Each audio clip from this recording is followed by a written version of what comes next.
Oh yeah, I can't afford that. That's kind of bad, to be honest, that I can't afford.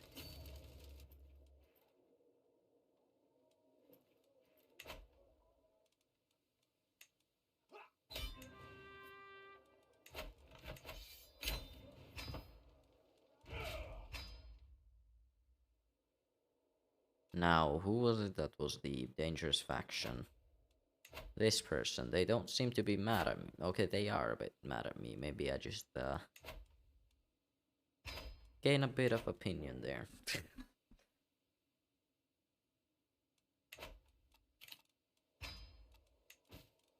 More gold, thank you. Yes, I'll take more gold.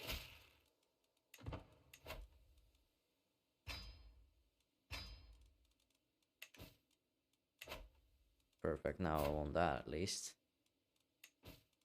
Ooh, titles can be created. Perfect. Kingdom of Finland.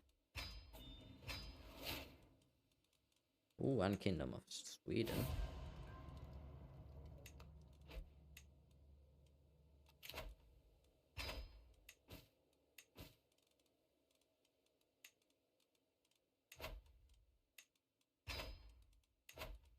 Everyone. Okay, I can create the Kingdom of Sweden if I get just enough gold.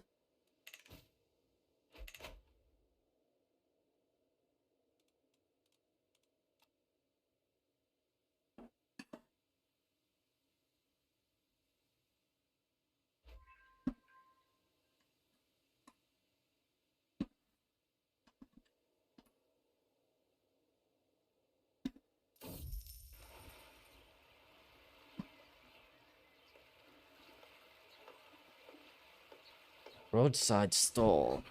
I shall buy one, I guess, whatever it is. Only 8 minutes. I know, Chicken King. Only 8 minutes.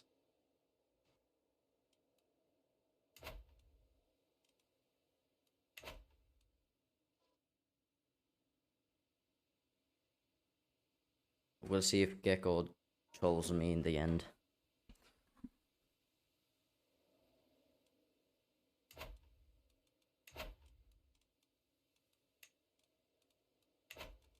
Oh, I have a lot of domains over the limit. Let me just see. I gotta give a lot of these places, don't I?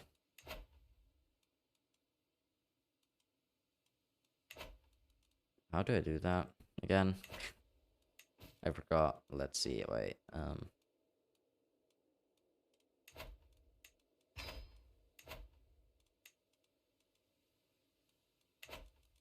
Let's see. It's here. Too many Dutches, and then I'll just do this, and then grant 2. And where's my?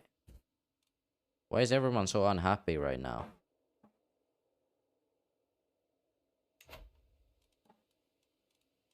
I'll give you. I'm not gonna give you a chiefdom. I'm just gonna give you.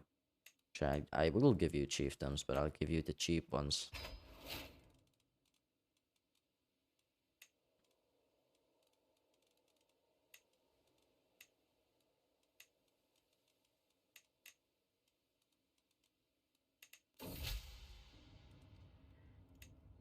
I'm gonna grant them to someone at least. Probably my spy master should be the one I should grant some to.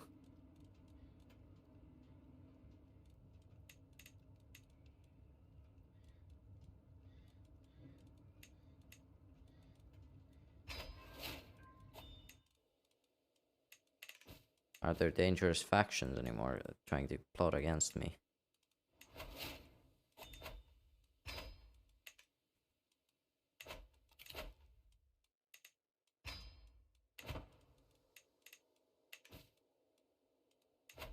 Nope, they're not that happy.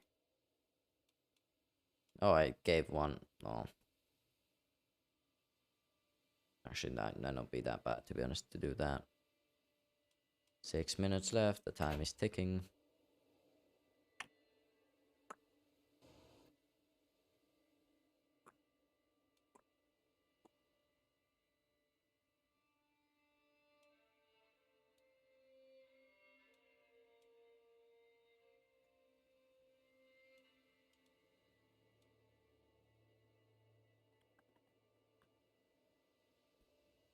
Damn, still 24 viewers.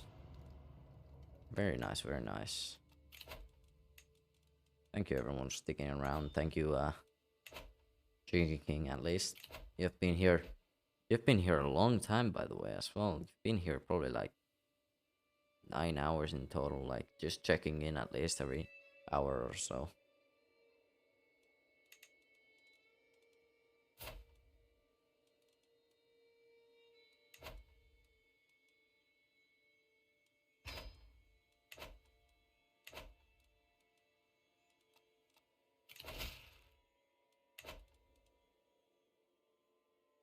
Okay, let's see.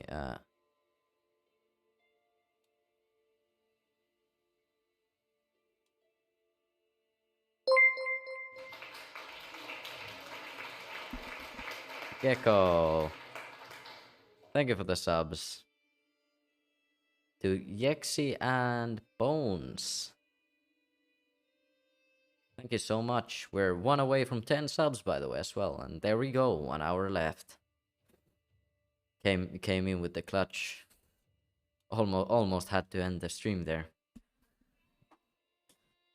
Wow, lol, I knew it. To Ewok, let's go.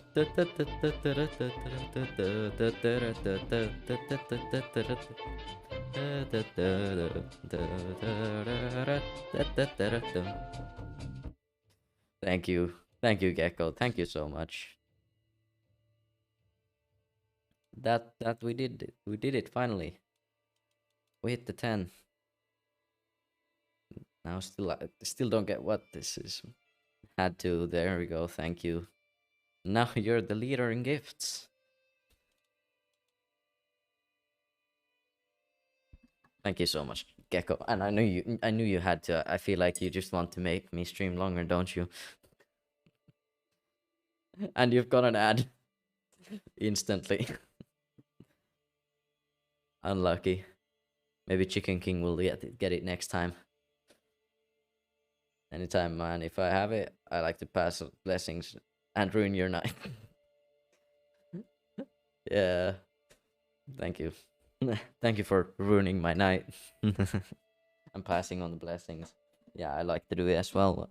When I have enough, I'd like to do giveaways and such. Like, actually, you're gonna be awake for a while. Yeah, let's see, how long have I been awake for? I woke up probably yesterday at like 3 p.m. Don't ask why, that's just my sleep schedule. So it's not that bad, to be honest. It's only like, damn, I can't do math anymore. I've been awake enough long that my brain cannot do math. Like 20 hours or something, closing into, no, 20, maybe like 17 hours. And I'm still having problems to open this Coca-Cola bottle. Trying to bully me with this.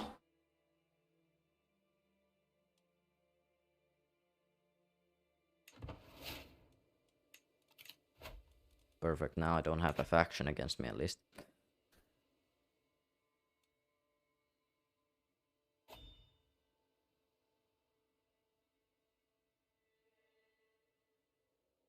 That was your last run. Just 90 minutes.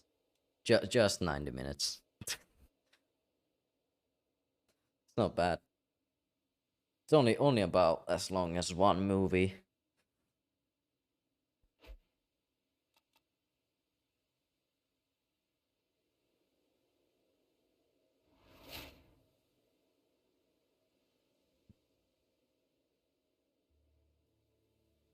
Yeah, thank you so much, Gecko, for the 5 subs now, I think, right? In total. Because you got a sub, then you gave no, 4 subs? 4, I think. I don't know. I'm not sure. They can't count at this point at all. So, yeah, thank you.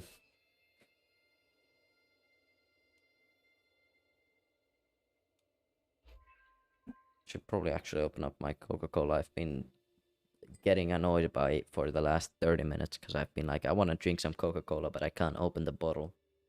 aka I've just been too lazy to walk about 2 meters away to my bottle opener. or to get my bottle opener, which I will do right now. And oh yeah, we'll be doing a giveaway soon enough. I'll do one in a day or something like that. That's what I was.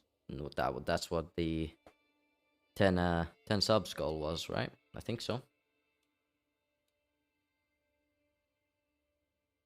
Yeah, I'll be right back.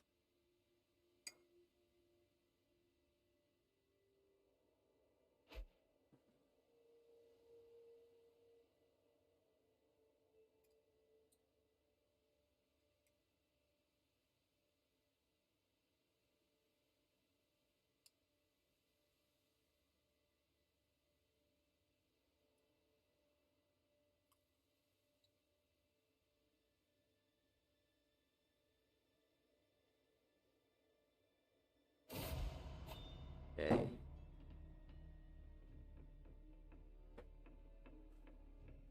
Now I've got an open bottle of Coca-Cola finally. It's in a glass bottle, so it's way better tasting.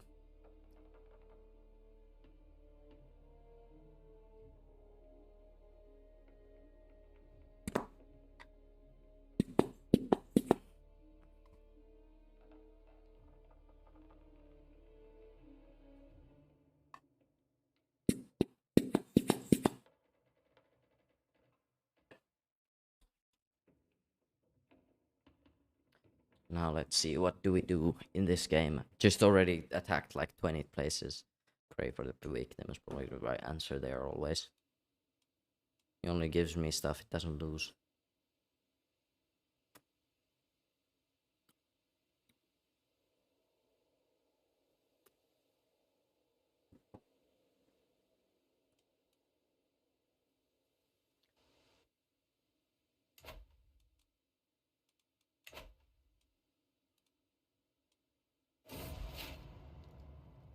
Again, someone's trying to murder someone. Why?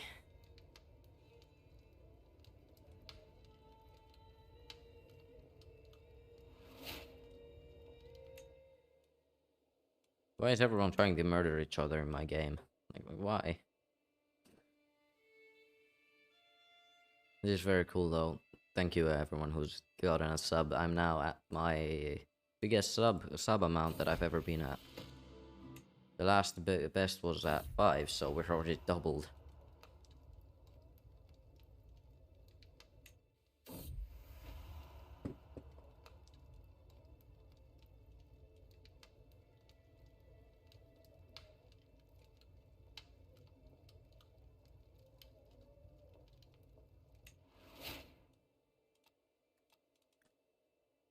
It's funny, my character just imprisoned his wife and now is another woman's lover.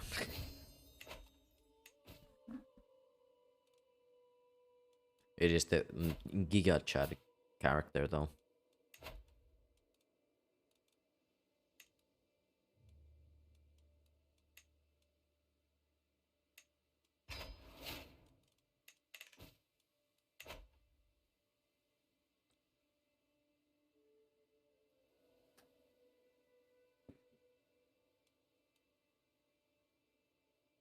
Kingdom. Wait, can I get? Ooh, can I? No, I can't afford it. No, damn. I have no money. I was like, I was like, I'm about to create Sweden. No, I can't. I don't have any money. Pope, please give me money. Please give me money. Wait, you can grant titles? You can grant titles for... Can I just, like, grant some random title there? Yet, now I can go against the papacy here. I granted one small title there. Okay, I gotta wait until, like, just a bit. Right.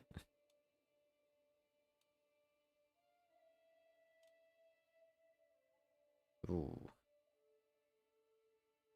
The Blathering King Monkey. We will not stand for your vile oppression of good Norse Asatruans any longer. Our time is now at hand. With Tur guiding us, we will rise up and free ourselves from your infidel rule. Well, how about you don't?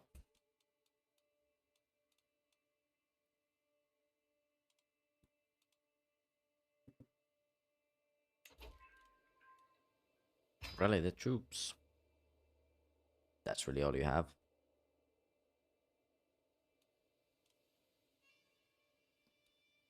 Maybe the papacy will help me a bit. I do need some help, to be honest, probably here.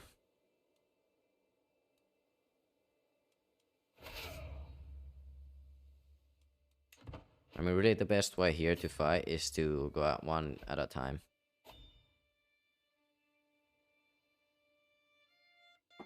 Then fight one at a time, and then they run out of troops.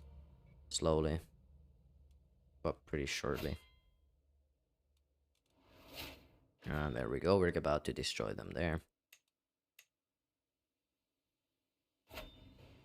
Then we send our troops down. Actually, we'll send them down to there. Actually, this might be easy enough, because I have an ally army.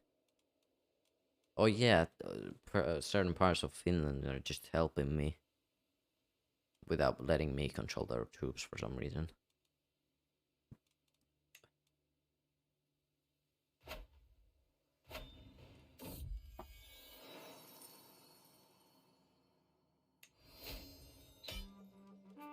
And that was easy.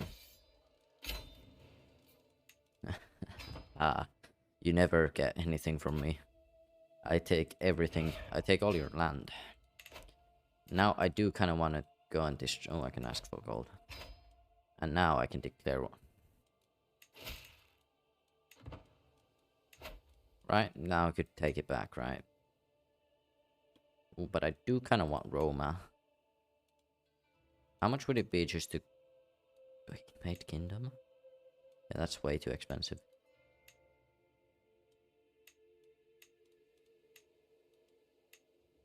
Latinum or Småland.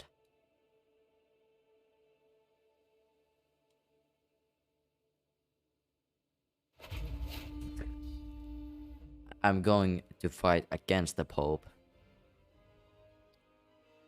Reason being, why not?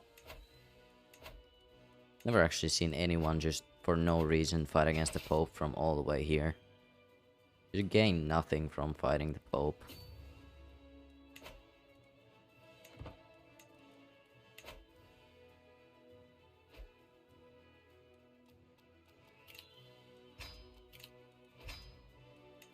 Let me just quickly get a marshal here.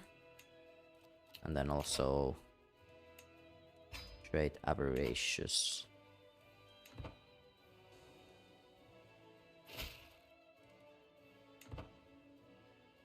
Perfect, we're about to get to Roma and we can start sieging.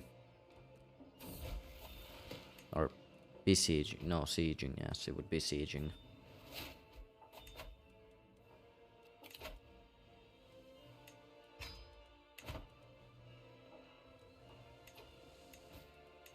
Ransom.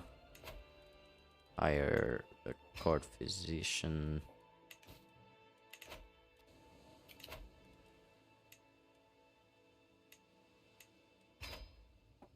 No, I'm gonna get an ally from this, aren't I? Perfect. Now I can call on the ally to help me.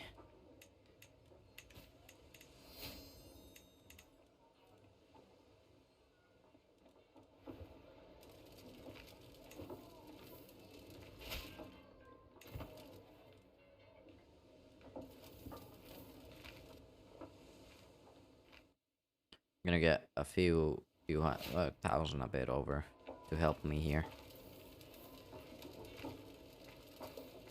Probably gonna take a while, to be honest, to siege. What? Call to war?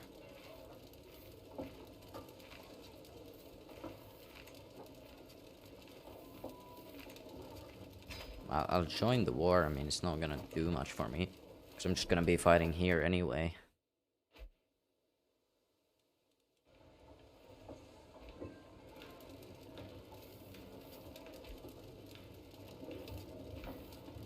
about to siege in about like 10 seconds. Probably been what, a year basically of sieging already. White piece, perfect.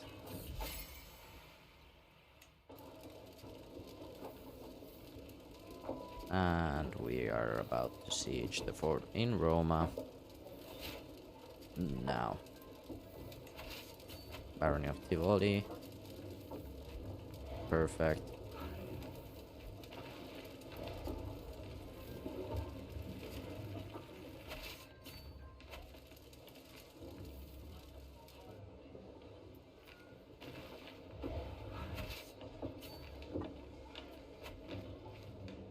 Quickly take over that part. There we go. I think we're gonna be taking over the papacy. Really? I have to go over back to the land over here? It's interesting. Never thought that I had to actually go there as well. Ooh, dynasty. Kin, definitely a good one.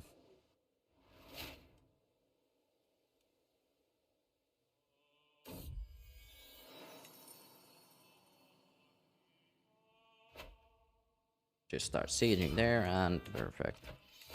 Enforce demands, so be it. And now the Pope lives right next door to me. Who would have ever thought that Finland would own Rome?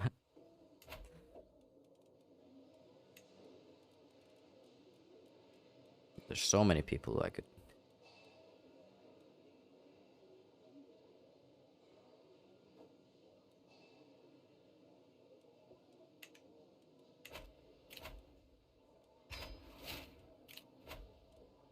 Above domain limit, not that's bad. Or is it? I'm gonna give these to. Do I legitimately not have anyone to give them to? We can pass that though. That's pretty good.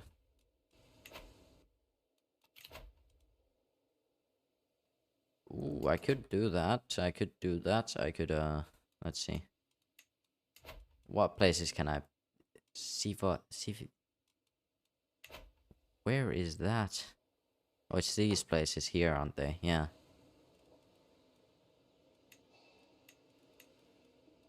I would guess I would on the edge there.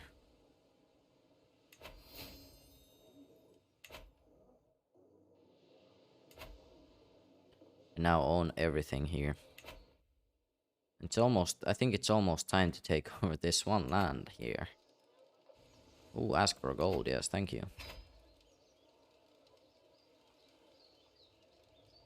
I'll lower the speed.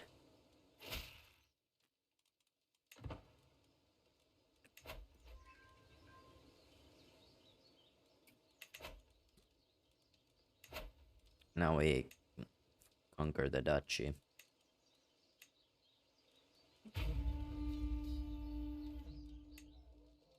I can't yet do that. Sure, I'll just wait for a bit.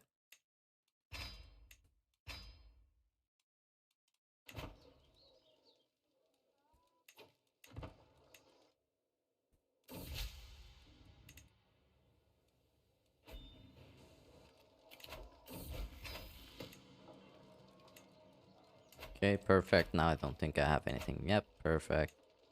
So we should be able to do that and with no extra costs. And then we should send our armies there.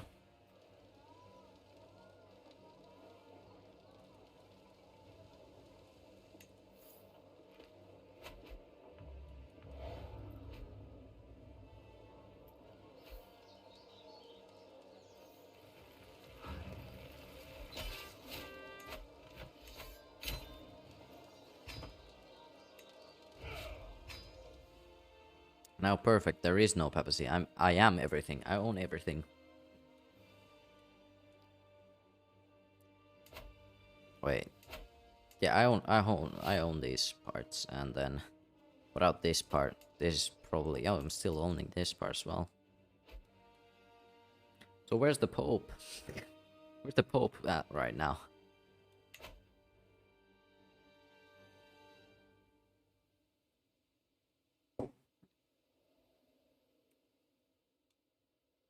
Hmm. Ooh, I could actually probably, yeah, I can afford to become the king of Sweden.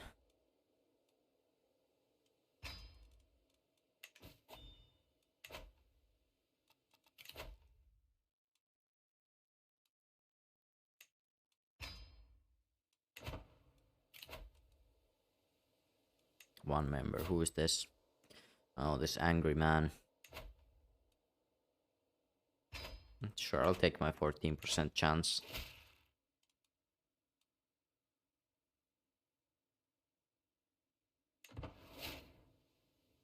Perfect. Now he's a Catholic, and hopefully the independence faction should go pretty quickly here. Who's this? It's a poem about, for sure, that one.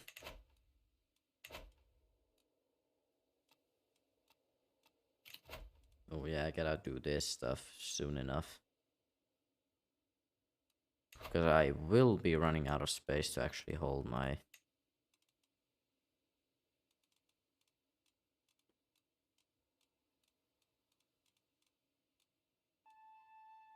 Should maybe give some to the Norse people here, and just, but only give them parts of Sweden, which I don't need, like Warmaland.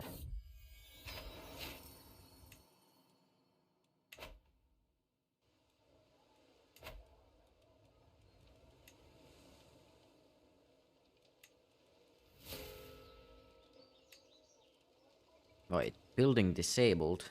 Wait, that's not good. So I actually have to do a lot to get. Wait, let's see. Would guess. Wait, does this?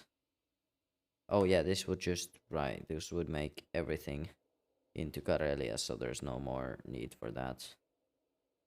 Let me just for a bit, just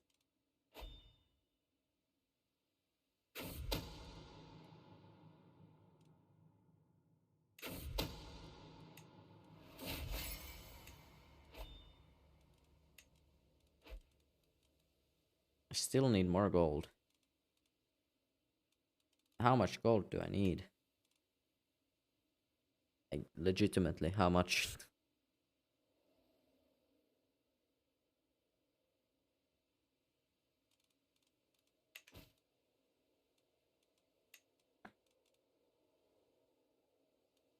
Need just create Karelia so I would get all these chiefdoms out.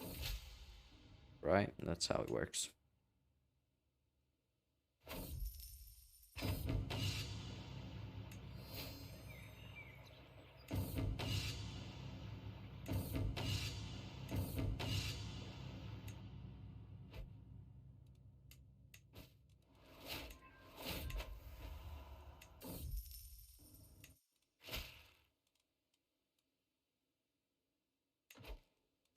Ah, sure.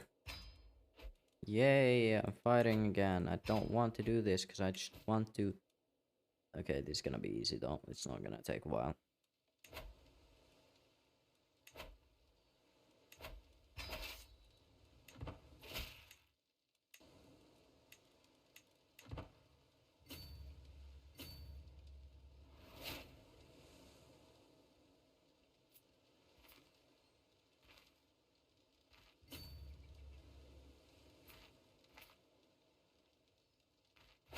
There we go.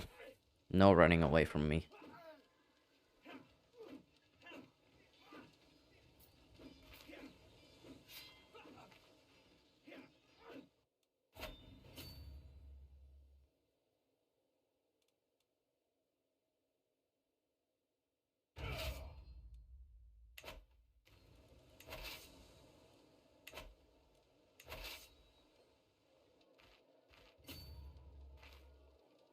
Here's the way I fight this.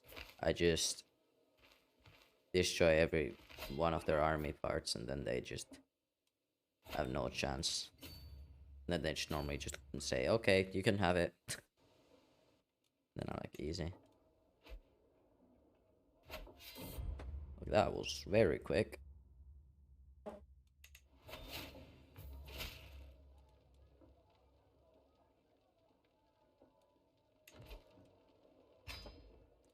more? Wait.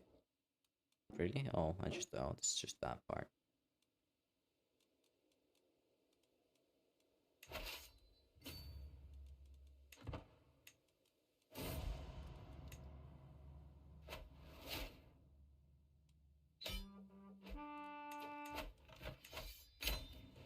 There we go. I fought against them, and now it's just this one small fight here, and we should be taking their capital basically there, and then we just go over here. Quickly take their other tribe area.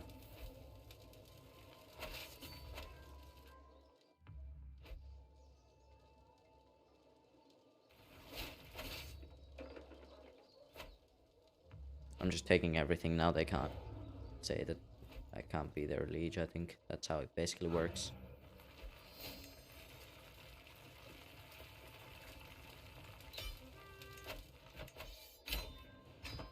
And there we go. They all tried to attack me and I just destroyed them. Basically how it normally goes anyway, so.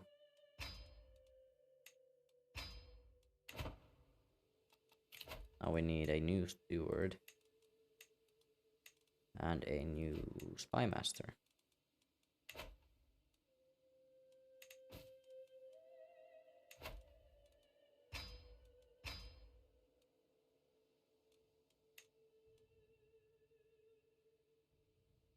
Too many duchies.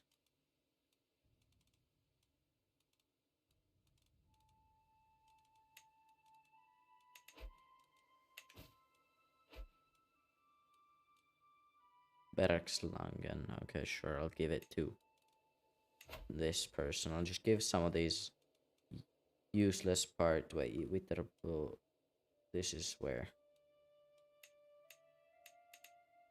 is that? Oh, it's that. Okay, so I can give these parts, I think. I don't know. Do I want to give that one? I don't know. Sure. I mean, no, no. Wait, what? Which one is this? Which one? It's not these ones. Where is it? There's some. No, I don't want these ones.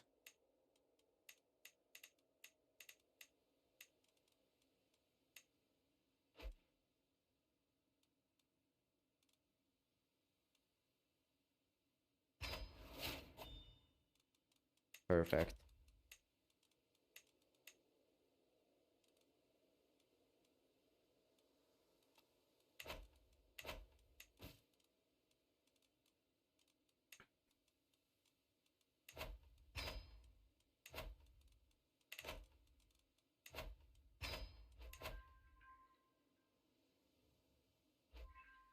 Yes, perfect. Again, someone's gone.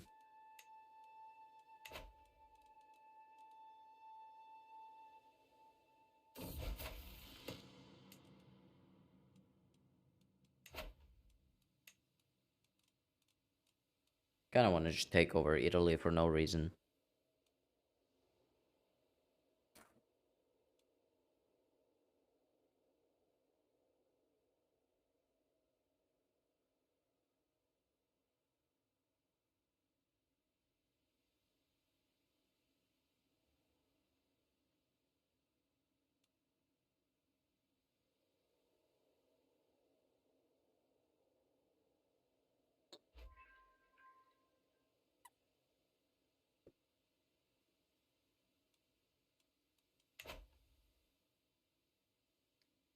Sysma.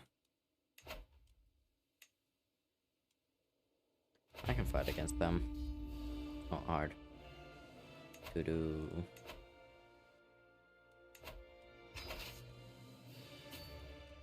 I don't think that we're ready for this. 13,000 troops instantly destroys everything. Yep, and there we go. That was a fast war.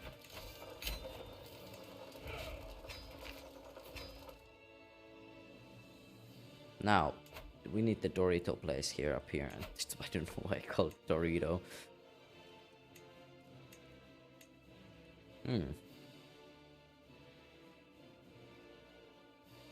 This is probably one of the biggest areas I could take right now, though. Yeah, sure, we'll do that. Because that's easy. Peasy lemon squeezy.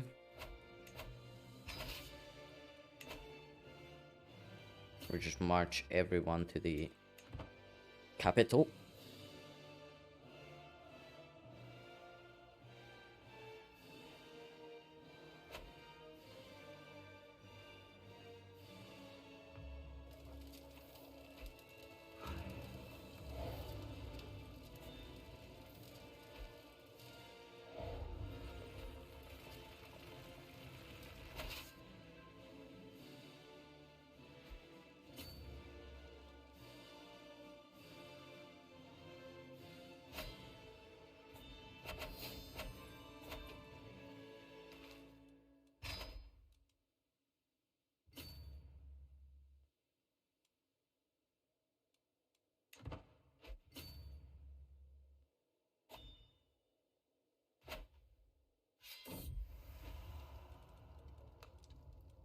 What?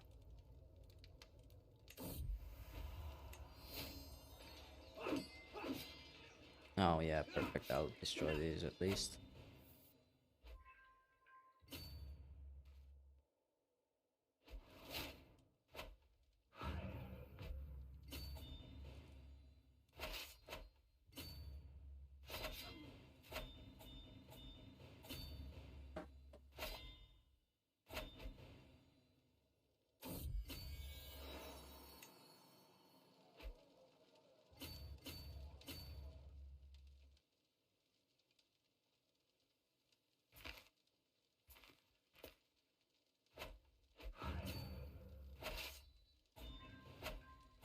What is happening? So much stuff happening, I don't know what to do.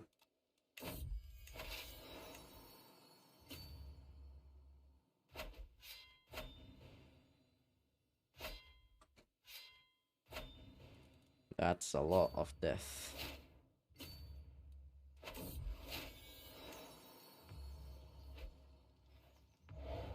Now we'll just siege this place and we should be done with this one more. There we go.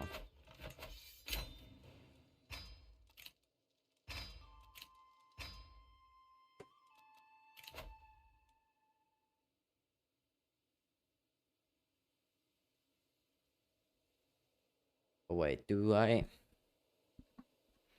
Chiefdom of Roma.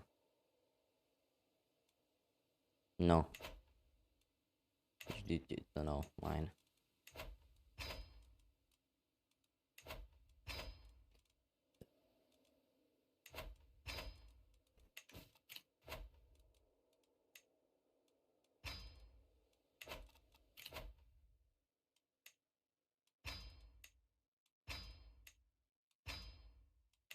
Perfect. I think we can also almost make... Oh, wait, what's this fight? Just...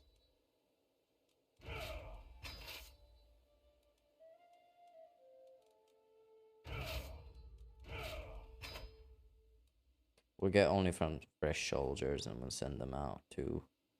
Where's that fight happening? Like, where? Be nice that the game told me it's down there. Sure, I'll send some help over.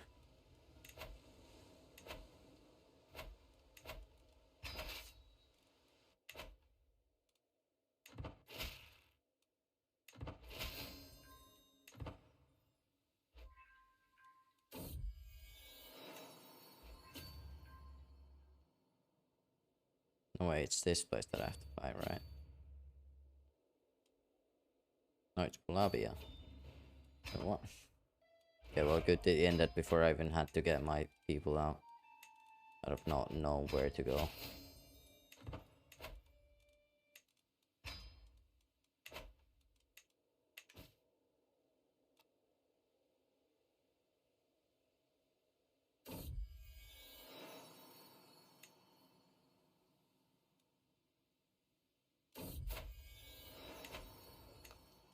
Kehmejorka.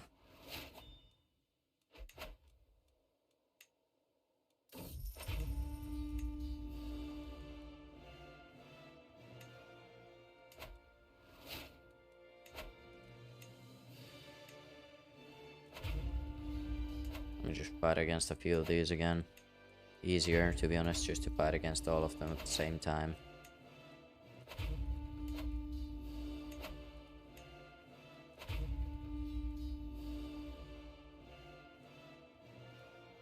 And we move the rally point right here. Rally point, and then we rally armies up here.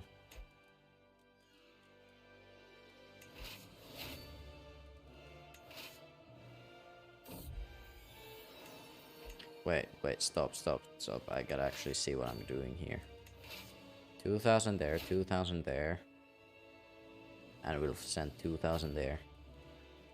Then we call on our ally. Yeah, against Guadalat.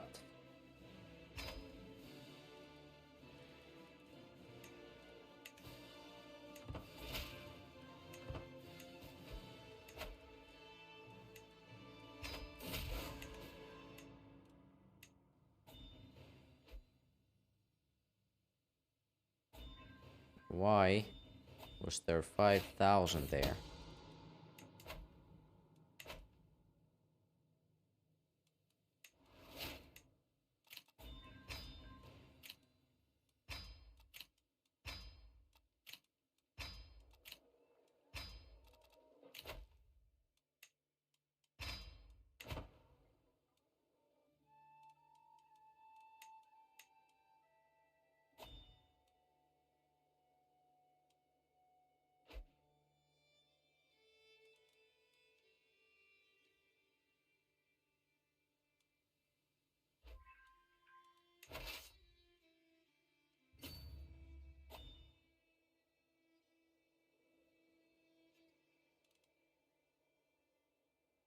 Let's say I'm winning on 2 of these, and then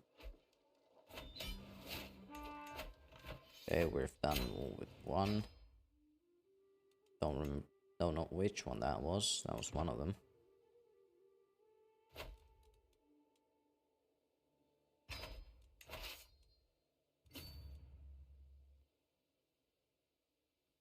Okay, that should be fine.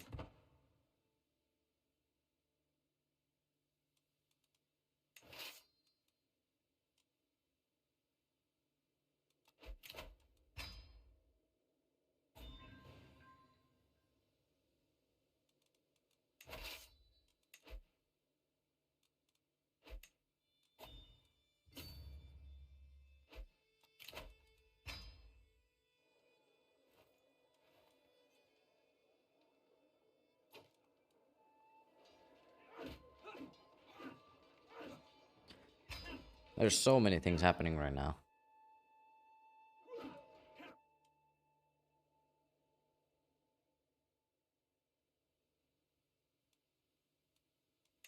Let me just take that from there so I don't have to worry about that anymore. Hope that the ally can do all that for me.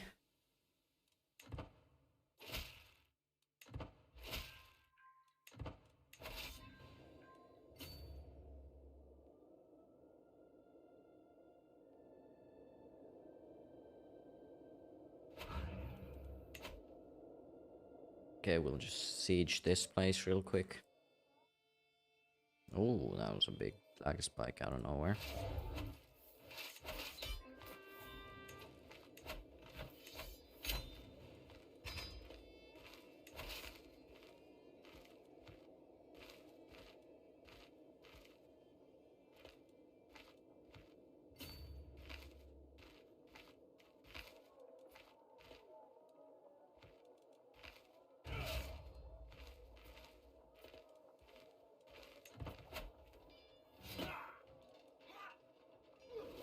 It's kind of annoying because I couldn't do anything. I got the win against that, but I couldn't do much else there.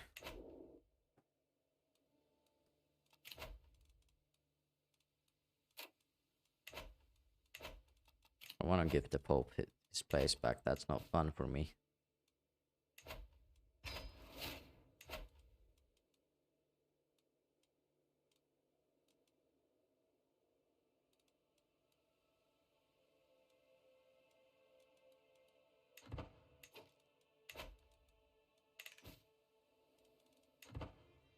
Probably lost quite a lot in that fight. Yeah. Well, that's good. I finished another fight.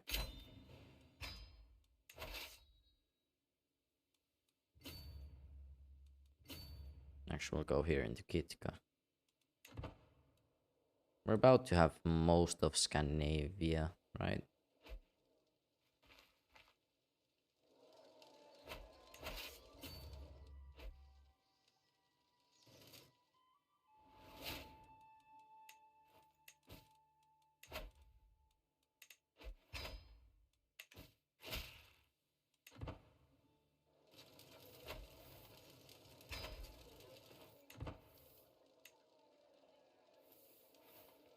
Yeah, we're just gonna quickly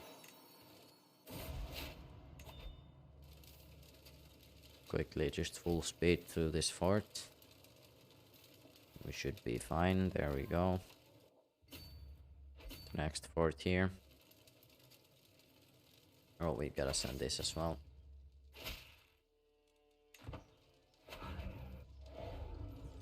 Two months and it should be done. Perfect. Now we only have what? Oof, that's not a good one. That's not a good one. We're fighting against Bjarmia? Who is that? Are these? Oh, they're from Bjarmia. That's why they're so over. It's like, it's no way they're from here.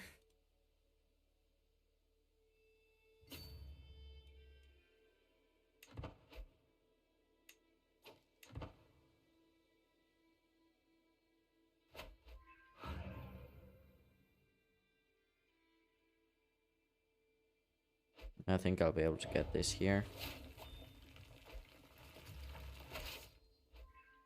Okay, we've gotten one. We go there.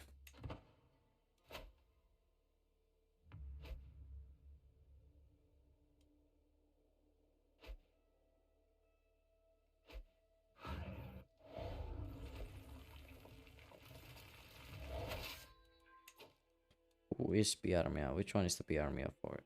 Fight. My war, and this is also my war somehow. Okay, this is defending. Don't know what I'm doing here in Bjarmia. I'll just send my troops to Guadaladat.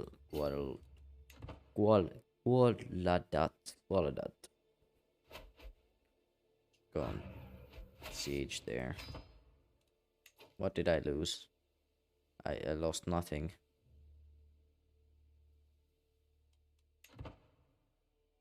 Wait, I lost against these guys? Ow. I'll send my troops over here. I guess. Yes, here.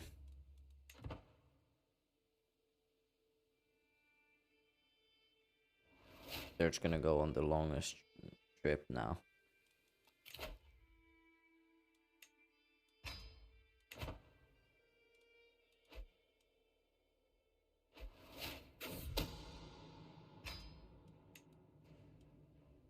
Where's this war again?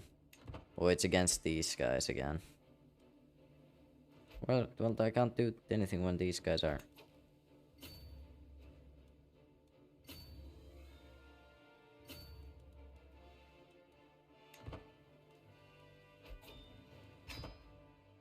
What do you mean defeat? There was nothing there. Oh, it's some other war. I was like, what? Like, this one I have to.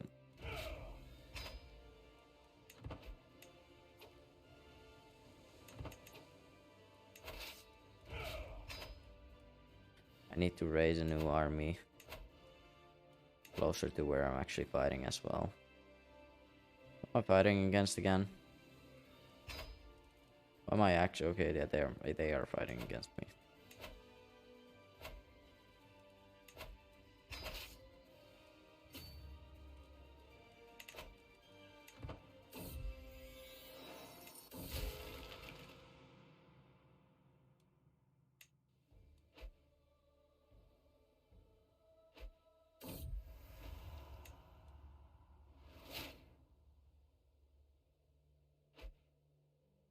just go there into their capital and just raid it out.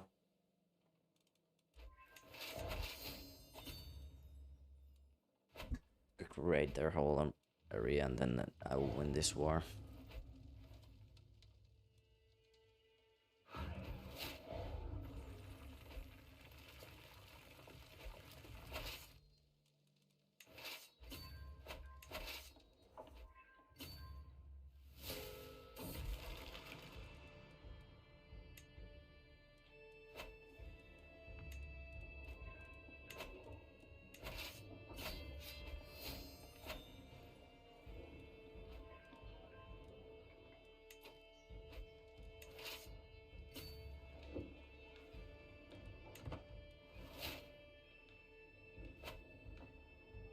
Okay, please.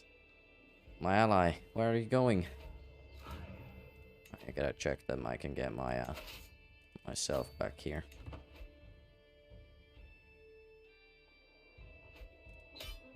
Yeah, but that was easy. Don't still know why they're fighting me.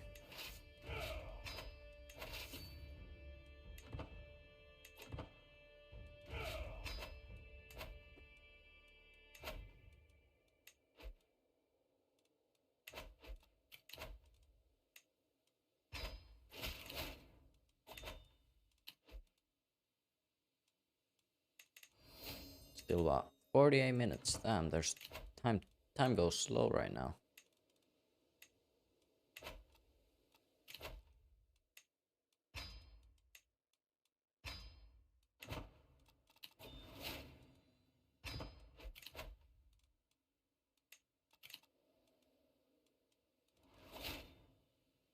Primary heir of the wrong dynasty. Request claim. I can't request the claim of Burgundy. Whatever.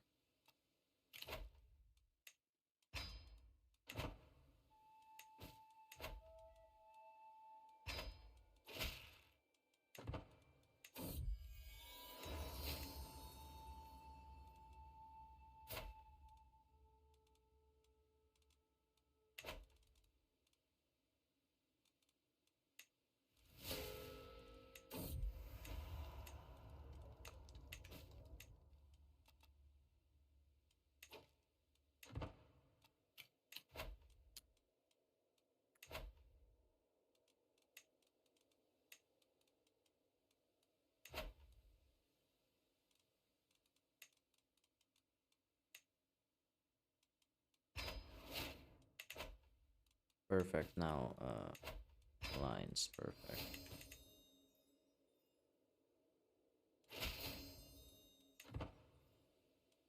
I feel like none of them really want to fight me anymore.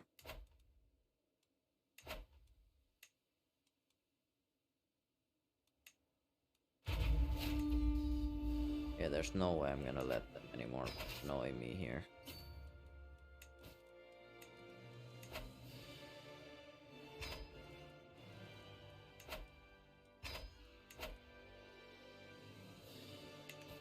Everyone will be.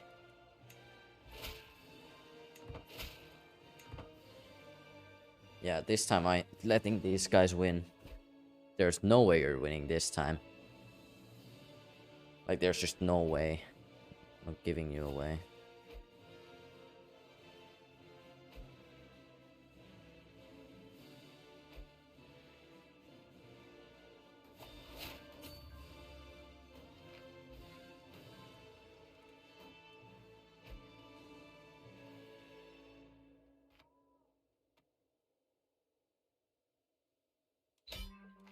And there we go. That was an easy war. Just take everything. And now we just disband real quick and then we wait. Until I can fight again against those guys and take everything. Uppland. I should probably take over this area, right?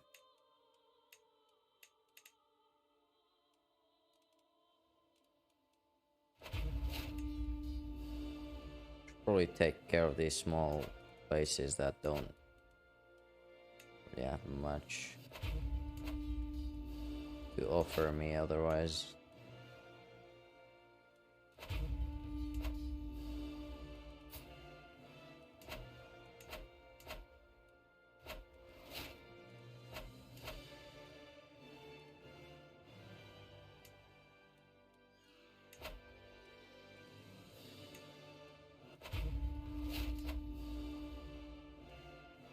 Perfect. Maybe against these guys as well.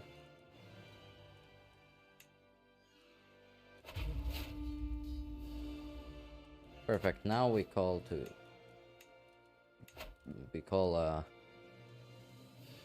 King of Bavaria to fight against Uppland, and the King Hamlin to fight against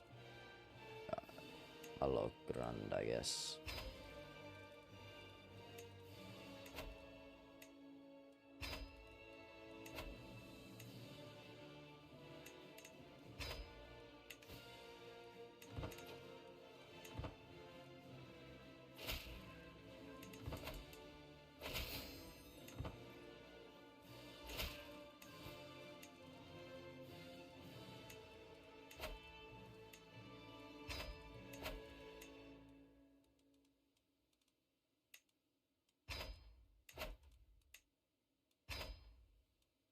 Perfect. Now I have a lot of help in this one fight here. I gotta actually get armies raised.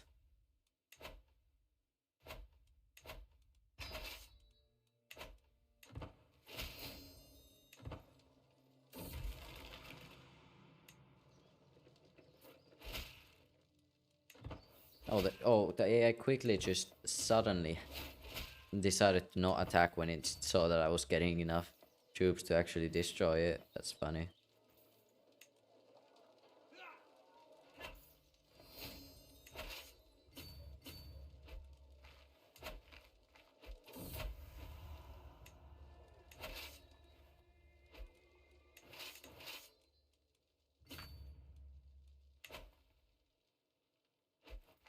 We take over everything here.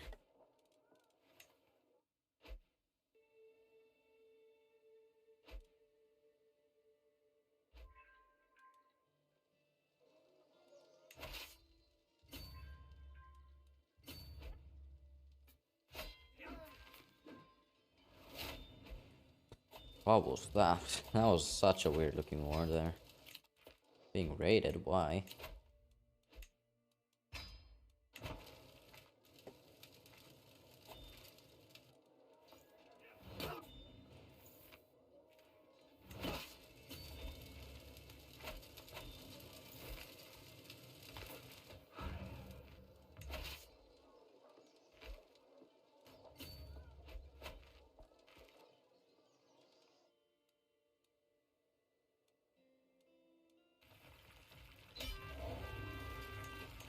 Yeah, won one of the wars. I don't know which one this was.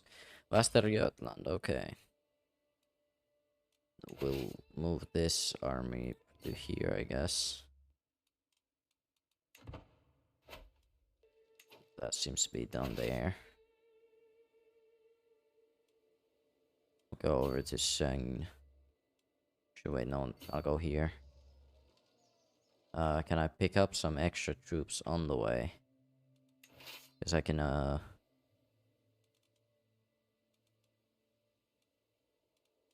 I can send these guys there as well.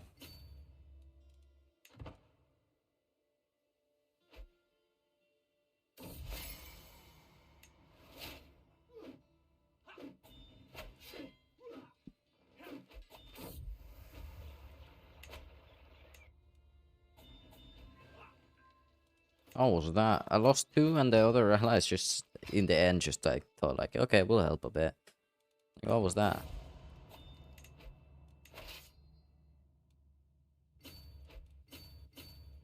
Okay, they're starting to go too fast. Let's see, we want to go down there, don't we? Wait. Go down there.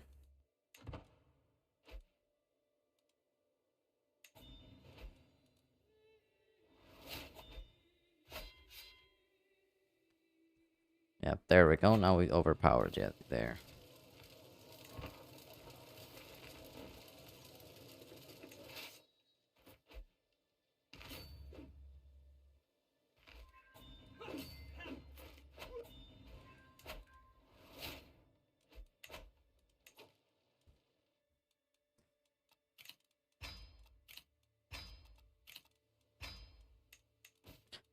Wait, I gotta ask for some gold.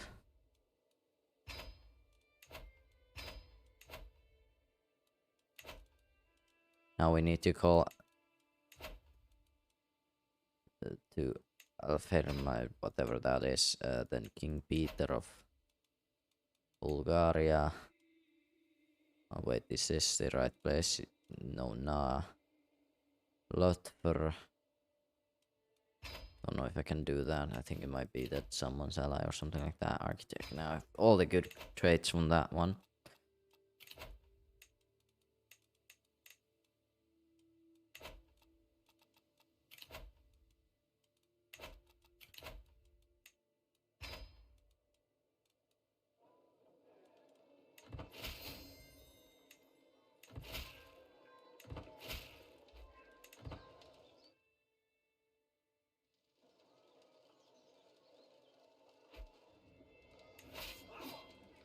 What the? What the hey? Why does the AI always just think of like, oh yeah, we could pile up all our troops and just attack your troops that are not doing anything that important right now. No, I'm gonna teach you a lesson about doing that. Oh, suddenly you don't want to fight, huh? Yeah, don't do that. Don't like the AI when it does that. Very annoying.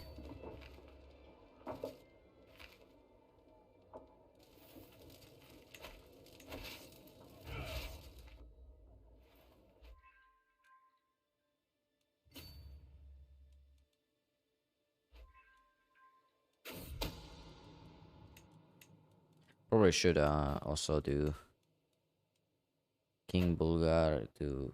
Actually, he's already doing that. Be king. Yeah, there we go. Oh, I'm gonna ransom some prisoners. That's always good.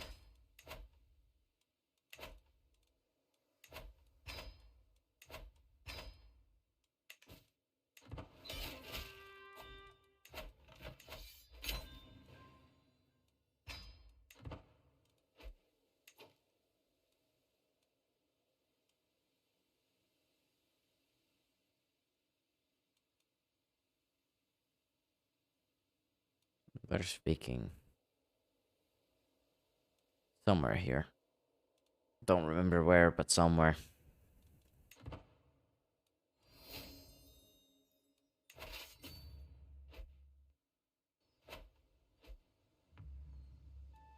They should be.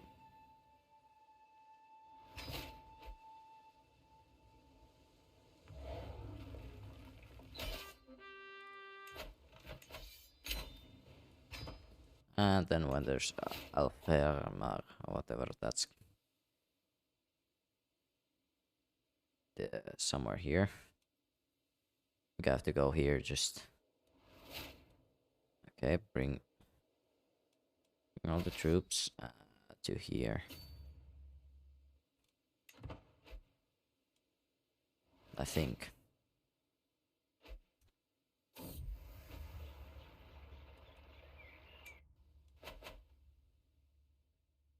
Perfect. Now just my allies hopefully actually do some stuff there.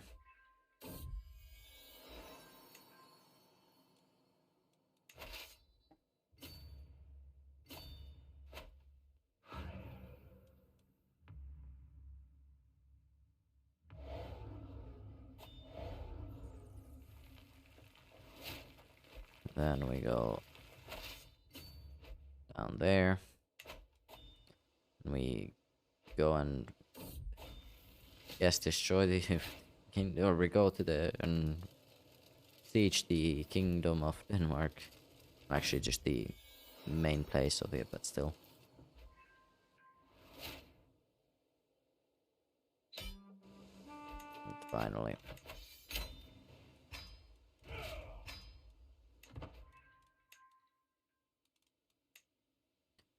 Now I can check my 20,000 messages on this game. There's like 20,000 different things are saying like.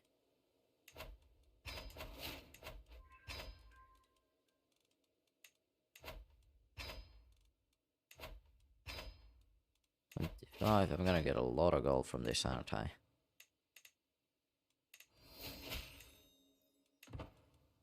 Usurp. Usurp.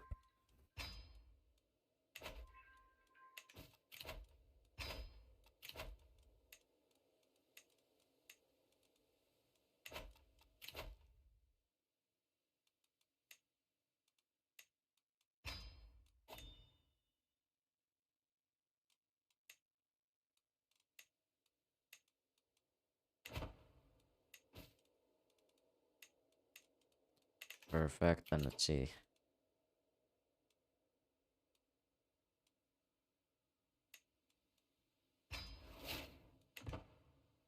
Perfect, that should be all good. Let me just take a sip of my Coca-Cola.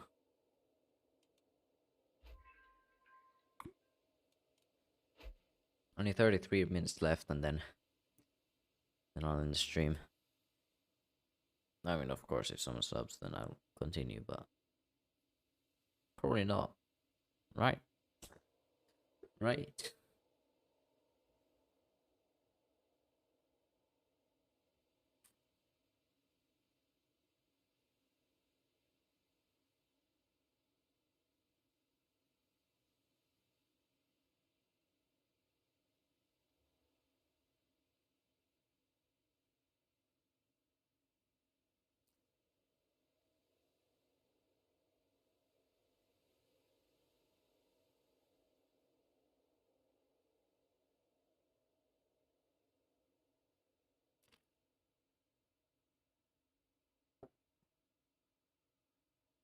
This is very nice though. It's been a very fun stream, but it's starting to actually get like tiring. I've been up for quite a while.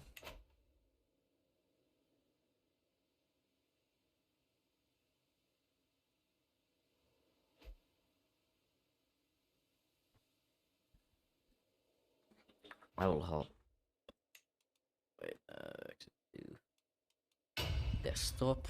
I'll watch some videos again because I feel again the tiredness just seeking its way back.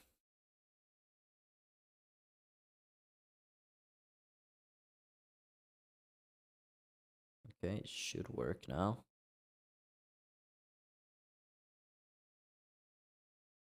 ¡Hey! Déjame hablarte de Opera GX, principalmente el mejor navegador que existe hoy en día, creo yo. A ver, las cosas buenas que tiene Opera, además que le podés modificar. This video was made possible by Honey. Well, Click the there link just below to save money on your online shopping. And also, limited edition Al Capone pins on sale now. Get them quick before they sell out. Link in the description down below. Good morning, honey. What's for breakfast? The usual. 2 caskets of rum, a mug of hard cider, and a full bottle of wine. Oh boy! Oh, I'm running late. I'll have to take it with me. Don't forget your lunch. It's a 6-pack of beer, a flask of whiskey, 6 shots of tequila, and as a special treat, a banana. Oh, gee whiz. I'm gonna be smashed today. Enjoy your day of operating sharp, dangerous farm equipment. I can't believe this is an acceptable way to live. God bless America. Okay, gotta go.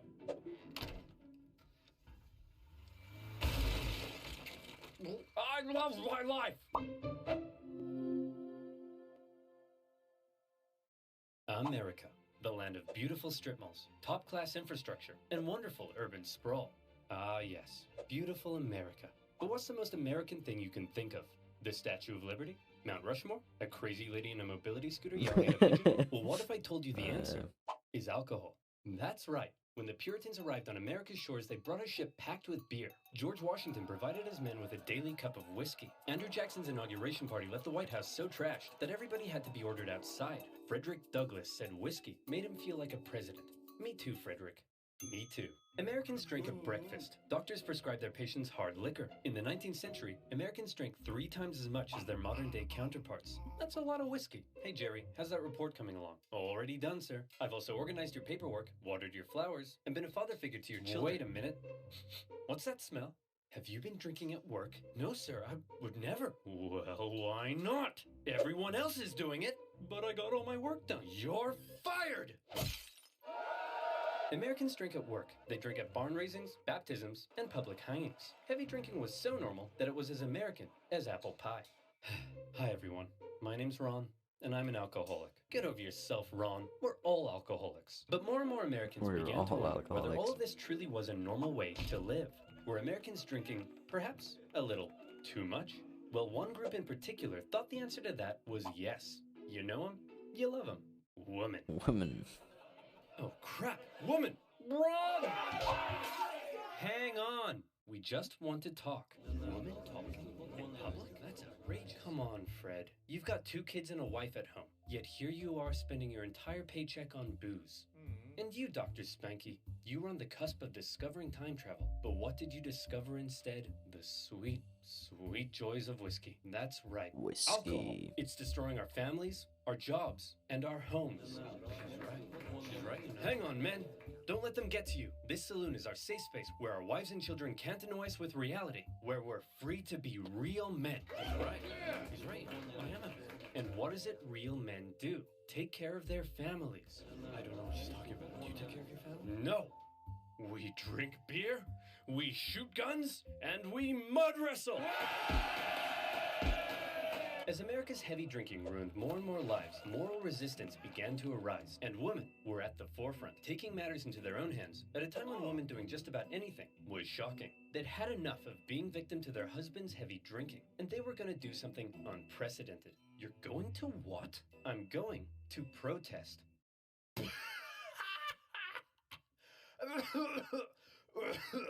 Oh, sweetie, women can't protest. Starting in Ohio, before spreading nationwide, women began a crusade against alcohol. They marched through towns and cities, singing hymns, gathering outside saloons, and praying on their knees. Women praying was so terrifying that in some towns, schools were shut and business stagnated. On one occasion, firemen were called out to hose down the dangerous praying women. Iron Man, what? The beer garden reportedly hold a cannon outside and threatened to reduce the savage women to dust. Nevertheless, they persisted. They formed the WCTU in 1874, and they organized. They set up homes for inebriate women. They installed water fountains in public parks. They wrote textbooks for school children that contain some interesting claims about drinking alcohol. Here's little Timmy. Uh-oh. Looks like Timmy's gonna have his first drink. He's taking a small sip of whiskey, and Timmy has spontaneously combusted. The end. The woman's efforts worked. Wait, there was the bucket. In small towns across America, The drugstores agreed bucket. to stop fulfilling prescriptions for alcohol. Men committed themselves to giving up drink.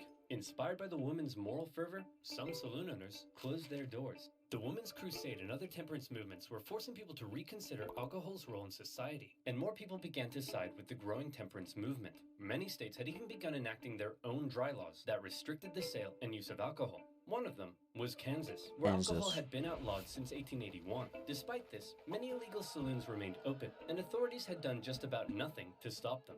One woman, disgusted by what she saw, decided she would take the law into her own hands. And not just any woman, a terrifying, hatchet-wielding, sweet old lady named Carrie Nation. Armed with her trusty hatchet Carrie and a bag Nation. of what she called smashers, she traveled from town to town visiting saloons. But she wasn't there to get smashed. She was there to smash. The men could do nothing but cower as sweet little Carrie hulked out and tore the place to shreds. Destroy, She went to Kiowa destroy, and smashy smash. destroy. Wichita, smashy smash. Topeka, smashy smash. On a couple of occasions, she was arrested, but each time they were like, okay, Carrie, we're gonna let you go so long as you promise to be a good girl and not smash up any more saloons, okay? Screw you, pig! Yeah, I think she's gonna be all right. Smash, smash, smash. Carrie's tactics shocked the other members of the Women's Christian Temperance Union, but she assured them, and this is a quote, "Ladies, you do not know how much joy you will have until you smash, smash, smash." Carrie became a household name, and she hoped her unusual tactics would spread Smash, across the smash, country. But unfortunately, many of the women's movements eventually slowed down. Why? Well, because of this kind of thing. Thelma, I ripped my pants again. Ugh, well, you'll have to sew them yourself because I'm going out protesting. What? I don't know how to sew. What if I burn the house down and get eaten by alligators? What? How? Don't be stupid, Mitch. Look, I've got to go. Don't be stupid. Me stupid? She's the one who's stupid.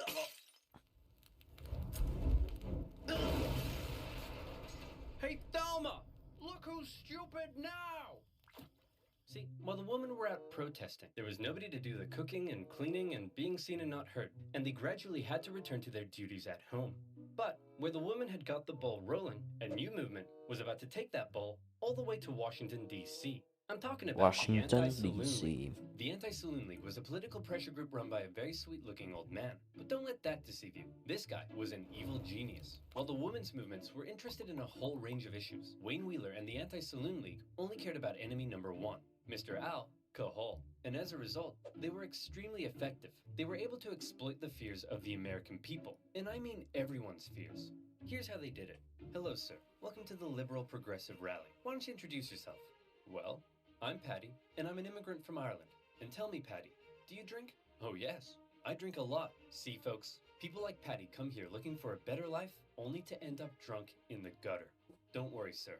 We're gonna help you. Hey, man, you're doing great. I just need you for one more thing. Hey, Christian conservatives. This is Patty. He's a dirty Catholic Irish immigrant who's come to destroy America with his alcohol-fueled debauchery! Workers were told alcohol was a capitalist ploy to keep them subjugated. Factory owners were told alcohol was making their irresponsible workers lazy. The black community was warned alcohol was hindering its progress, while racists were warned alcohol would turn black men into brutes. In one of the most confusing eras of American politics, totally opposing groups found themselves agreeing on at least one thing. Alcohol was bad. The Anti-Saloon League also made great use of propaganda, Everyone against something prohibitionists have alcohol. been doing for decades. Take this specimen, for example, that warns what will happen to you if you start drinking. Let's see. First you take a drink, you get a little rowdy, okay. You make some new friends, nice. Then you become homeless. You turn to crime, and... But the most effective tactic Wheeler used to force prohibition on America was pressure politics. In any election he could, Wheeler very successfully rounded up support against any politician who was in favor of alcohol. In Ohio alone, he had 70 state representatives and the popular Republican governor ousted from office and replaced with prohibitionists. Suddenly, every politician in America was afraid of Wayne Wheeler. Even those who enjoyed alcohol in private began pretending to be against it in public. Alcohol is delicious. Malicious. Sorry, Wayne. I'm really drunk right now. Then it really hit the fan in 1917, when America found itself fighting in the First World War against Germany. Anti-German sentiment exploded. Sauerkraut became Liberty Cabbage. German measles became Liberty Measles. And Dachshunds became the embodiment of evil. See, America? You've always been this way. The biggest brewers in America were German, and Wheeler saw to it that drinking alcohol became akin to pro-German treason. The German brewers desperately tried to fight back, creating their own propaganda, presenting beer as a healthy beverage, one that you could even give to your kids. As you can imagine, it didn't go down well. President Wilson instituted some temporary wartime prohibition measures to save grain for food, and with many in the country now in support of prohibition, all that was left was to make it law. One problem was that taxes on alcohol made up nearly 40% of the US government's annual revenue, and the government wasn't just about to give that up. No problem. The Anti-Saloon League helped lobby for the creation of a new income tax on the American people, and just like that, the government was no longer reliant on alcohol. Prohibition was finally introduced to Congress in 1913, not just as a law, but a constitutional amendment. In 1917, as the House held their final vote on the Prohibition Amendment, Wheeler was watching from the gallery. You spineless cowards. I know half of you drink, yet here you are bowing down to Ned Flanders up there. Look at him, like he's some kind of Caesar. Ugh, don't be so dramatic. I obviously don't think I'm Caesar. I'm better. Now release the lions. No, In the end, release the Prohibition lions. passed the Release House the easily, hounds. 282 votes to 128, and the states ratified the new amendment by 1919. America, a nation obsessed with liberty and freedom, had just voluntarily given up its private right to choose whether or not to drink alcohol. We did it, folks. We fixed everything. America will be perfect forever. But you just dissolved America's 5th largest industry and lost tens of thousands of jobs for us immigrants. No, you idiot. You don't get it. We helped you, idiot. Ugh, I could really go for a beer.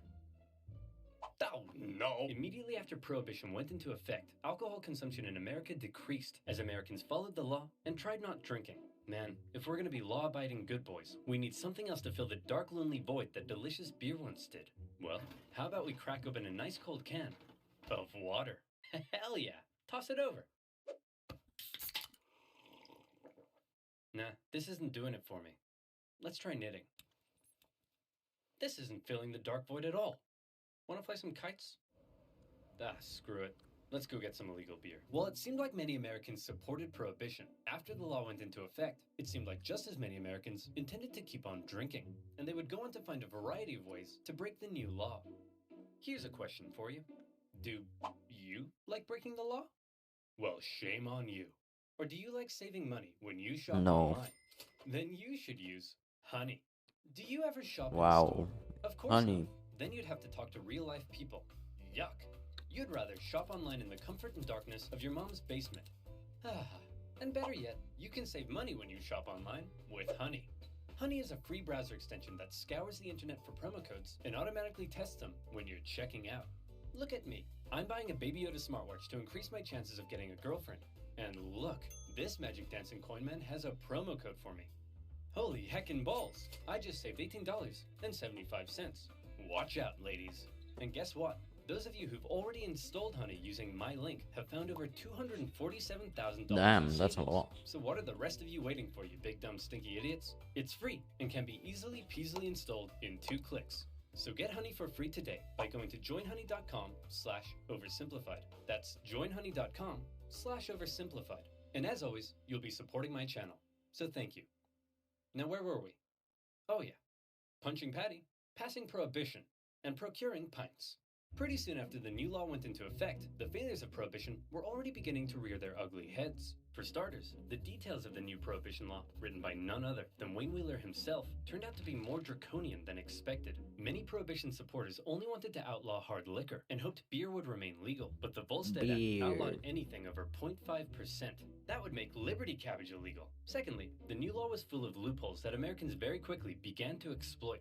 For example, while the sale and manufacture of liquor was illegal, drinking it wasn't. And you could also keep any alcohol you had before the law went into effect. So many private clubs hoarded huge amounts of alcohol that saw them through the entire Prohibition period. Whiskey intended for medicinal purposes was also allowed, and doctors basically became bartenders. It looked as though a full-on epidemic had broken out, as there was a sudden surge in prescriptions for whiskey. Sacramental wines used by churches and synagogues were also permitted. Orders for communion wine suspiciously skyrocketed by millions of gallons. And as rabbis had access to religious wine, suddenly everyone was becoming a rabbi. You had Rabbi Pat O'Leary, Rabbi LL Cool J, Rabbi Fluffy. But don't worry, I'm sure all these definitely legitimate religious figures couldn't possibly be selling wine in the back alley after Mass. Yep, definitely nothing strange going on here. New products also hit the shelves in stores, such as Vine Glow, a brick of dehydrated grape juice, itself not alcoholic, and therefore perfectly legal. But the packaging did contain a strangely specific warning. After dissolving the brick in a gallon of water, do not place the liquid in a jug in the cupboard for 20 days,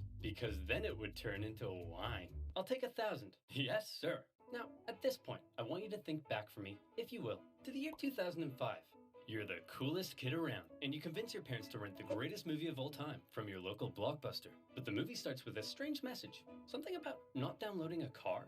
You immediately disregard that and hop on Kazaa to download the greatest song of all time, and in the process, drain your dad's bank account with copious amounts of ransomware. You were breaking the law, you bad boy or girl, but did anyone come to arrest you? No. That's my point. If no one's enforcing a law, while everyone's breaking it, is it really a law? And so it was with Prohibition. See, the conservative-led governments of the decade were also the kind of people who believed in small government spending. So they'd passed a law that would be extremely difficult to enforce, but also didn't want to spend any of the money required to enforce it. The newly created Bureau of Prohibition only had 1,500 agents to cover the entire country. That's one agent for the whole country. 666 Americans in a massive country with 12,000 miles of coastline and one gigantic land border with Canada. Good luck, schmuckos. And all these clever little loopholes people were using to score illegal booze were only just the beginning. America was about to devolve into alcohol-fueled criminal chaos.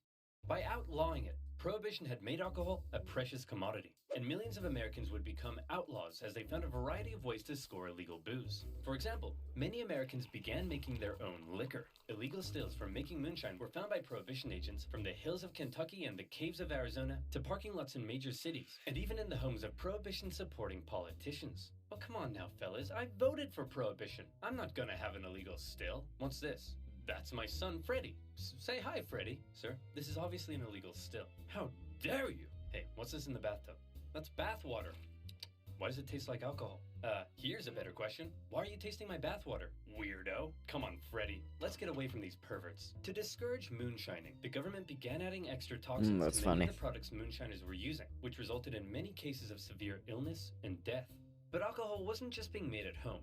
Along America's vast coastlines, rum runners smuggled alcohol into the country by sea. A floating supermarket known as Rum Row extended along the East Coast just beyond America's maritime limit, and bootleggers frequently sailed out in small boats to pick up shipments of booze. These bootleggers could then be found selling their illegal products everywhere, even in the halls of Congress. Wow, Pop. One day, I want to work here. Well, son, if you work hard and never give up, one day even you could be a massive hypocrite. Even President Harding was known to serve his cabinet bootlegged whiskey. Interesting. So successful, they became bazillionaires, such as Roy Olmsted, an ex-cop who became one of the biggest employers in the Seattle area from smuggling booze. Unfortunately, all of his whiskey came from Canada. Yuck! All of this criminality was being made possible by copious amounts of corruption. Across the country, armies of government officials were persuaded to turn a blind eye. Bootleggers became so rich, it was no problem to stuff a couple $1,000s into the front pocket of the police chief, or the mayor, or their disapproving mother, and some cops were getting almost as rich as the bootleggers. Alright men, everyone gather in. I've received word that one of you has been taking bribes from bootleggers. Any ideas who? Kevin, perhaps. Got any thoughts? No, sir. Many police officers came from the same communities that drank a lot, and they weren't about to arrest their own granddads for knocking back some homemade gin. But all this isn't to say there was no enforcement. Plenty of government officials were doing their best to enforce the new laws, and some unlucky individuals received very harsh penalties, such as a Michigan mother who was sentenced to life in prison for small-scale moonshining. Cases like these were widely reported in the media and only served to make Prohibition even more unpopular. But not just that. The media also loved to cover the exploits of the most famous bootleggers, turning them into national icons. One of the biggest bootleggers was a man named George Remus. Originally a lawyer, he watched as his bootlegger clients paid off enormous fines like it was nothing, and proclaimed bootlegging's the business for me. But unlike most bootleggers, Remus had big brain, and he came up with a pretty clever system. See, there were millions of gallons of liquor produced before Prohibition that were sitting in distillery warehouses, and it could only be sold with government permission to drug companies. So Remus set up his own drug company and bought all the liquor. Then he set up his own transport company to transport the liquor. And then he would send his own men out with guns to intercept his own transport vehicles. And this would happen. Hey man, this is a stick-up. Oh no, please don't hurt me. I won't hesitate to shoot. Please, I have a wife and kids. Hand over all the whiskey, Fatty. Hey! Fatty isn't in the script, you jerk! After stealing all the whiskey from himself, he could then sell it for big bucks. The perfect crime. Unfortunately, Remus was eventually caught by a goody two-shoes Prohibition director in Indiana who wouldn't take Remus's bribes, and the government found Remus guilty of violating the Volstead Act 3,000 times. That's a lot. For 2 years, as Remus sat in prison, his wife promised to take care of all of his money. And by take care of his money, she meant have an affair with a Prohibition agent, sell off everything Remus owned, and file for divorce. When Remus finally got out and found his big fancy mansion empty with his wife gone, he reportedly broke down in tears. A few months later, during their divorce trial, he spotted his wife in a car in Cincinnati. Remus hopped in a cab and asked the driver to run her off the road. The driver was like, okay. Then Remus got out of the cab and shot his wife dead. He immediately handed himself into the police, and his next trial, this time for murder, became a national sensation. Remus defended himself, claiming insanity, occasionally carrying out skillful questioning, occasionally crying in the corner. But the nation felt bad for him. His wife had screwed him over, and so when after just 19 minutes of deliberation, the jury returned and declared him not guilty, the court erupted into celebration. And just to remind you, this guy bluntly admitted to murdering his wife. The American justice system. Mwah. As alcohol poured into the nation, a lot of it was going to a new type of drinking establishment that had been booming in popularity. A secret drinking establishment. So secret that from the outside they often looked like ordinary shops or homes. So secret that you usually needed a password to get in. So secret that everybody knew about them. Speakeasies. And once you were in, the party went all night long. Scantily clad flappers, snake ladies, jazz. It was a roaring time to be alive. Some publications even posted reviews of these illegal clubs, and bribes galore kept the party going. It seemed like half the police officers and federal agents in cities like New York were receiving kickbacks from speakeasy owners. Hey! What the Kevin Costner is going on here? Officer O'Hannity, taking bribes? Why am I not surprised? Prohibition Director Simmons? For shame. Mom? What would Dad say? Ask him yourself. Dad would say, quit being such a wet blanket and let Daddy earn his tips. Anytime a speakeasy was shut down by authorities, it seemed like 3 more would just pop up elsewhere. And some neighborhoods were so full of them that one resident began hanging a sign to try to keep partygoers from constantly knocking on her door. It really seemed like the new laws regarding alcohol, in some places, were simply being ignored. And one prohibition agent who traveled the country liked to see which city was the most defiant by timing how long it took for him to be offered a beer after he arrived. His winner? New Orleans, where a cab driver offered him a drink after just 35 seconds. Bravo! Many voices in Congress were 35 speaking out seconds, against prohibition and pretty its good. failures. To display how ridiculous the whole thing was, Almost one as good as Republican Finnish people. congressman gathered the media to all come and watch him drink a homemade beer. When he asked a passing police officer if he'd like to arrest him, the officer said no. Hey Wayne, is all this what you had in mind? I thought we were going to make the country better, but it almost seems like it's worse. What do you mean? Alcohol consumption is down. Well, that may be true in your small town world, but it says here drinking in some areas is up, as are arrests for public intoxication, drunk driving, and incidents of liver cirrhosis. The general chaos has turned America into a nation of criminals with no respect for the law, and all these attempts at enforcement are just costing the economy valuable money and eating up judicial time and resources. Release the lines. Release the Social line. change and corruption that Wheeler and the Just release the to lines. prevent, in the cities at least, was surging. See, when something's legal, you can usually regulate and control it. But make that thing illegal, and often anything, becomes fair game. Legal drinking age, gone. Mandatory closing hours for clubs and bars, gone. Other unspoken sociocultural rules surrounding alcohol, gone, gone, gone. In speakeasies, different genders and ethnicities were beginning to mingle in a way they hadn't done before. The Roaring Twenties saw a monumental shift in culture, not least of all because now men and women could flirt in public without being damned for eternity. An outraged Wayne Wheeler did his best to make sure that anyone breaking the law was punished. He had even stricter legislation put in place in New York. But all this did was clog up the justice system with petty drinking violations, and judges began letting everyone off with light fines, so the judges could get back to dealing with things that actually mattered. You know, things like murder. And there was plenty of murder, because bootleggers and moonshiners were one thing, but Prohibition had given another kind of criminal an opportunity to make a fortune. Mobsters and gangsters. Hey, Fat Tony. Mobsters Hey, and Fat Joey. gangsters. What's up? I just got word from Fat Louie here that the government's outlawing alcohol. You know what that means. That means we're gonna be rich. Quick, call Fat Polly and let's go hijack a liquor truck now. All right. Hang on, let me tell my wife first. Hey, Fat Susan! No pizza for Fat Joey tonight, capiche? Stop calling me Fat Susan!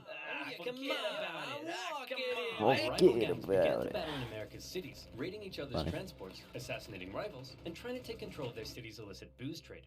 Every city had its top dog. Detroit had the Purple Gang. New England had Charles King Solomon. But no city was as infamous for gang violence and murder as Chicago. The city had multiple gang factions, and at first, they agreed to stay in their own neighborhoods. But the thing about criminals is that they're criminals, and the agreements inevitably broke down. One day, the leader of the Italian Southside gang was walking along the street when this happened. And he was like, you know, I think I'm done with this, and left for New York, leaving his crime empire to his chief enforcer, none other than Al Capone. Having been knifed in the face in his younger years, Capone earned himself the name Scarface. Although interestingly, he hated that nickname and preferred to be called Snorky. Snorky was ruthless, just like any other gang leader in America. But what set him apart from others, the reason he's become synonymous with 1920s gang warfare, is this. Most other gang leaders would try to keep a low profile because, you know, they're killing and murdering and stuff. But Capone lived for the fame and kept an extremely high public profile, frequently speaking with the media about his exploits and presenting himself as a gracious host, providing Chicago with good times. No need to thank me, fellas. I just provide the city with a valuable commodity while doing away with the competition. You mean you murder people? Whoa! No. Who said anything about murder? Whoa. I just, you know, force my rivals underground. When you do the thing with the hands, it seems like you're talking about murder. Whoa! Look at you with the brains. No, I just help people retire from life. So murder. Whoa! Snorky Capone was somewhat of an enigma. brutal in how he dealt with enemies, but in front of the camera, he was all smiles. One day, he'd be ordering hit after hit. The next, he'd be signing autographs in Wrigley Field. One day, he'd be bludgeoning members of his own gang with a baseball bat for conspiring against him. The next, he'd be playing Santa at a nearby parochial school. And no murder could ever be traced back to him. Just like every other criminal, he stuffed the pockets of city officials with cold, hard cash. And any who did try to oppose him sometimes found themselves being thrown down the steps of City Hall in broad daylight. Problem solved. The public couldn't get enough of Capone. He quickly became a household name as people romanticized the gang life he lived. And this became a source of concern for the people at the very top. President Hoover? What is it now, Miles? I'm busy. Well, it's just that there's a lot of crime, sir. Crime?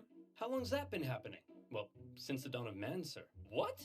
Would you like me to blame it on the Democrats again? No, Miles, I want you to blame it on squirrels. Yes, the Democrats! Now stop wasting my time. Since having a crime lord controlling public officials and winning the hearts of the people probably wasn't a good thing, Hoover personally ordered that something be done about this Capone fellow. But before he knew it, President Hoover was also dealing with another major problem. You know him. You love him. Woman. The Prohibition era had been going on for nearly a decade, and anyone with a brain could see that it really wasn't going very well. One person with a brain was Pauline Sabin, an extremely influential and rich woman who served on the Republican National Committee, fundraised for Republican presidents, and had a secret wine room in her giant mansion. She initially supported Prohibition, but was now disgusted at the chaos it had created, and she began a new women's movement, this time not for Prohibition, but against it. Being the extremely influential woman she was, her new organization gained nearly 1.5 million members within 2 years, 5 times that of the Women's Christian Temperance Union.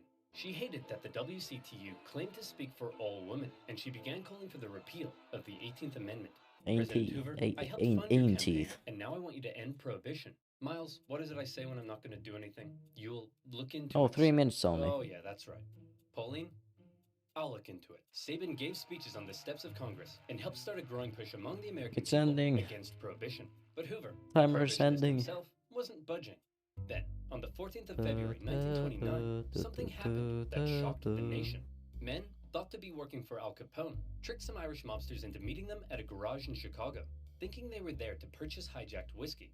Instead, the mobsters were lined up against the wall by men dressed as police, and they were shot. The Valentine's Day Massacre had people outraged. It was cruel, and almost felt like American mobsters had finally crossed a line. People were sick of the violence, and in part, they blamed Prohibition for helping to create it. The pressure on Hoover to do something was steadily increasing. Fine. Miles, I want you to put a report together to see if this whole thing is working. You mean the thing where mobsters are becoming increasingly powerful and massacring each other in the streets and everyone is disregarding the law and half our public officials are corrupt and taking bribes? That thing? Yeah, I want to know if it's working or not, Miles. Stop wasting my time. Hoover continued to drag his feet on Prohibition, but after the Valentine's Day Massacre, he was still determined to do one thing. He wanted Al Capone in prison. Since Capone had been so careful, the FBI were having a hard time charging him with anything, but eventually, they got him. Capone, we know you're supplying Chicago with alcohol and you've been involved in countless murders. Whoa, look at you with the crazy talk. I ain't done none of that stuff. But you're rich, right? You're damn right I am. And so where'd all the money come from, Capone? Alright, I'll let you in on a little secret, but you gotta promise not to tell anyone, okay? I don't pay my taxes.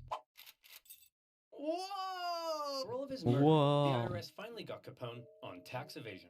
At his trial, he didn't seem too concerned though, and spent most of his time having a laugh with his lawyers. Hey Capone, I gotta know, why are you so confident you're gonna win here? Well, Your Honor, because I'm an honest man with a big heart who's passionate about working for the good of the people. And also because I threatened the entire jury's families. Luckily, at the last minute, the judge replaced the entire jury pool with a new one that Capone's men hadn't yet got to, and Capone was found guilty. He was sentenced to 11 years in federal prison, the harshest penalty ever given to a tax evader. But even with Capone locked away, the violence in Chicago 1 minute left, 1 minute 30 seconds. And in response, the movement against Prohibition continued to grow. And the final nail in Prohibition's coffin came in 1929. After a decade of booming economic growth under 3 Republican presidents, the stock market plummeted, and America was thrown into the grips of the Great Depression. It was an awful time. 1 out of every 5 workers, 15 million people, would lose their jobs. Half the nation's banks failed. Temporary shantytowns were built for the broken homeless in public parks. Suddenly, very few people had time to care about Prohibition. Expensive enforcement of an 40 seconds soon didn't left. seem like that big of a priority when people were having their homes repossessed and losing their life savings. And many began to argue that repealing Prohibition would create vital jobs and tax revenue for the government. Yet President Hoover doubled down. Here's that report you asked for, sir. Gimme. Prohibition is great. Fantastic news. Sir, it says here prohibition is great at undermining the rule of law in America. Miles, it says the word great.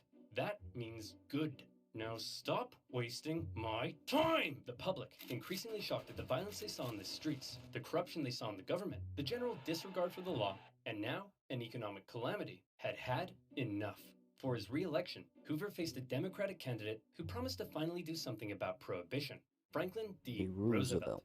Crowds cheered as FDR made his campaign speeches promising to modify the Volstead Act, and Pauline Sabin, a lifelong Republican, along with her 1.5 million supporters, endorsed Roosevelt. And on election day, it was a landslide. Before FDR had even taken office, Republicans in Congress began the process of passing the 21st Amendment to repeal prohibition. One of FDR's first acts as president was to pass the Beer Permit Act, which made beer legal while the new amendment was being ratified. In 1933, with the passage of the 21st Amendment, prohibition was finally over, and the people celebrated like they'd just won a world war. Yay. Bars and taverns were packed. The WCTU GG's, were there we go. inconsolable. The timer has Wheeler ended. was dead, and the celebration, particularly in America's cities, was intense. Heading into the mid-1930s, the effects of prohibition were clear to see. From now on, culture around drinking had changed, with men and women drinking together, not in saloons, but in bars and taverns. The crime syndicates that had been given so much power through prohibition remained powerful as they moved on to other things. Some states opted to remain dry, with Oklahoma only repealing its prohibition laws in 1959. To this day, there are still counties in America with some form of prohibition. So what did we learn today, kids? What's the big lesson here? What's the moral of this story that we can all take away and apply to our day-to-day lives? Maybe that you shouldn't force your own morals on others who don't share them? Maybe that if you tell Americans not to do something, that's the one thing they'll definitely do. Or maybe there is no lesson. Maybe we're all just a bunch of dumb, stinky idiots, and we're all doomed. The end.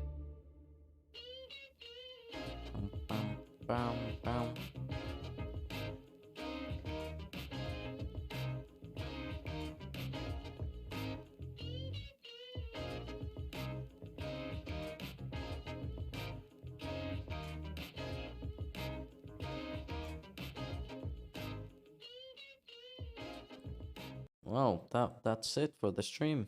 ¡Ey! Déjame hablarte. There's a video from there. But yeah.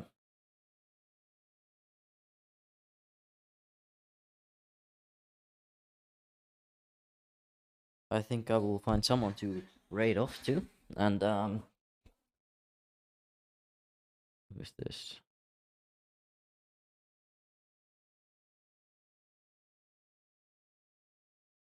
No.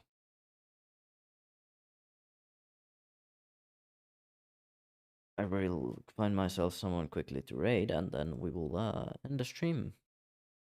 Thank you everyone for the subs and for being here with me for these, what's it, the last for almost 14 hours. It's been fun, yeah, but it's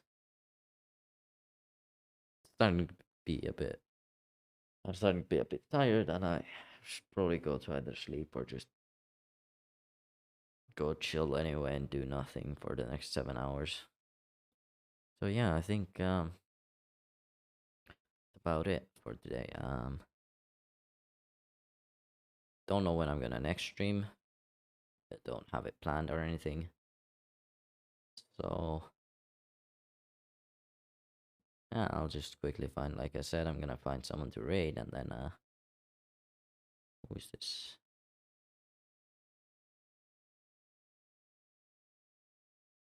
I do like the eyes. Sure, Actually, we'll there raid should be this something person. in my vanity chest, I'm sure, for cursors. Echo Bear? Yeah. On your screen, as a screen, this is my response to that pun. Okay, thank you everyone. Goodbye. Oh, I was looking away.